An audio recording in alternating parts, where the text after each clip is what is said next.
আসসালামু আলাইকুম। আজকে সকালে আসলাম এক বান্ধবীর বাসা।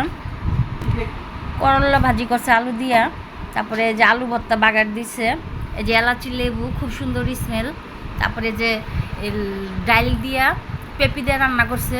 পেঁপিটা কি চুরি করে আনছে নাকি জানি না এখনো। এই যে মোটা চালের ভাত খাইতে খুব মজা লাগবে। আসলে কি সত্যি কথা আমি জানি না ওই পেঁপিটা চুরি করছে কি না জানি না, কিন্তু কালকে চুরি করছিল তো এই জন্য পেঁপিটার কথা বললাম। সাথে একটা বোম্বাই মরিচ আছে, আদা কাঁচা পাকা।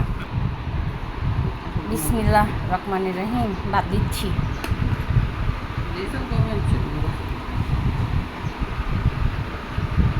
মোটা চাল বুঝব।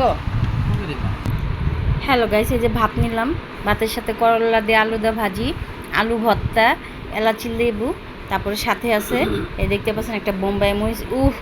কি ঝাল! খাইতে কি যে টেস্ট! চলে আসেন যারা যারা খাবেন। সাথে একটা শুটকির ভর্তাও আছে, বুঝতে পারছেন। শুটকির ভর্তাটা খুব টেস্টি লাগবে লেবু দা খাইতে, কিন্তু করলার সাথে লেবু মজা লাগবে না, তিতা তিতা লাগবে। আজকে সকালে ভাত খেতেছি।